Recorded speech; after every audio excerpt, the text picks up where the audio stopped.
Bismillahirrahmanirrahim. Assalamualaikum warahmatullahi wabarakatuh.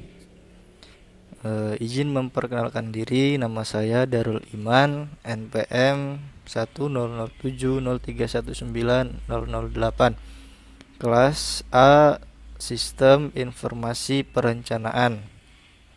Di sini saya ingin menjelaskan metode klasifikasi supervised dan unsupervised.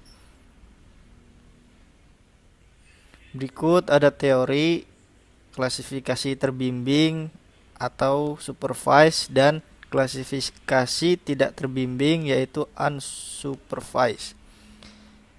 Dan yang pertama, klasifikasi supervised, yaitu klasifikasi yang dilakukan dengan arahan analisis, di mana kriteria pengelompokan kelas itu ditetapkan berdasarkan penciri kelas atau yang diperoleh melalui pembuatan area.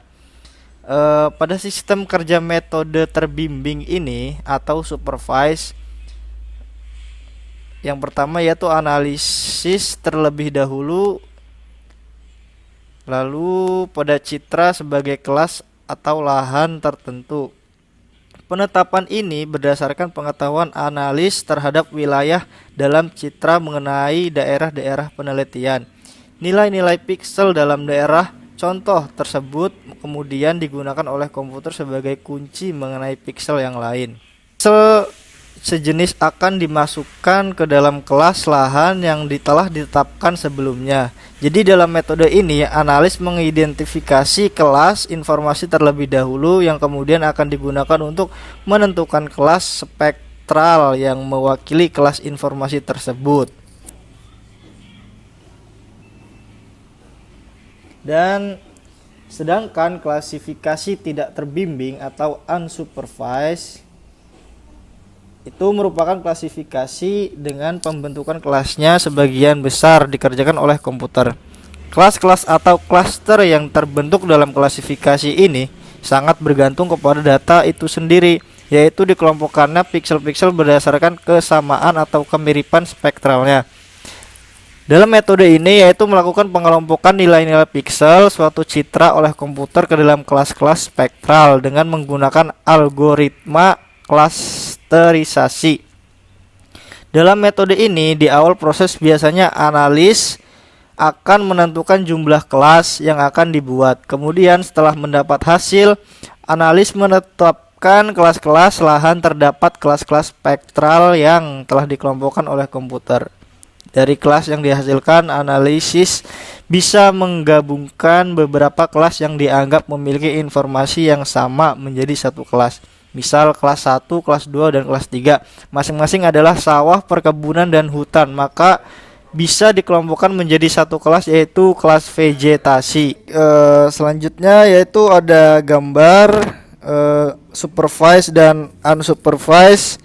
Terlihat di sini supervised dan unsupervised yaitu lebih detail dan lebih jelas supervised dibandingkan unsupervised.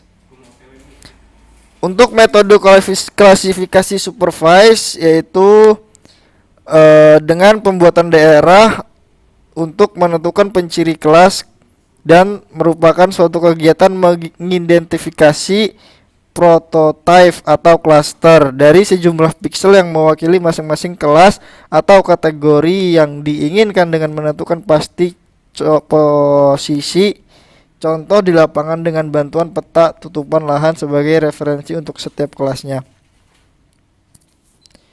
Data yang dihasilkan dari kegiatan pengklasifikasian secara terbimbing didapatkan dua tabel, yaitu tabel separabilitas dan tabel kontingensi.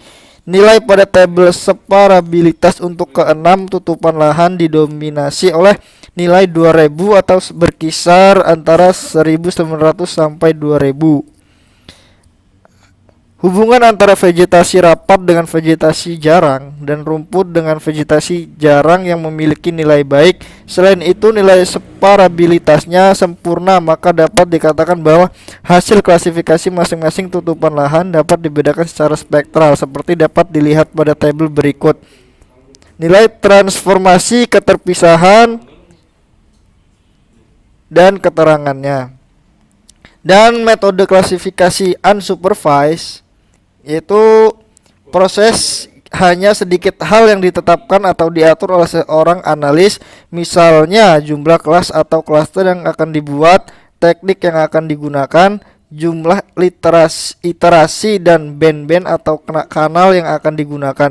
Klasifikasi ini disebut juga dengan clustering, di mana clustering adalah suatu teknik klasifikasi atau identifikasi yang merupakan serangkaian proses untuk mengelompokkan observasi ke dalam suatu kelas atau klaster yang benar dalam suatu set kategori yang disusun. Dan dapat disimpulkan dari penjelasan di atas, dapat disimpulkan bahwa metode tidak terbimbing sistem mengklasifikasikan, baru kemudian analis menentukan informasi dari setiap kelas. Sedangkan pada metode terbimbing, analis membuat terlebih dahulu training area daerah contoh, baru kemudian sistem mengklasifikasi berdasarkan training area tersebut. Sekian artikel tentang penjelasan dari metode tidak terbimbing dan metode terbimbing. Baik, kurang lebihnya mohon maaf. Wassalamualaikum warahmatullahi wabarakatuh.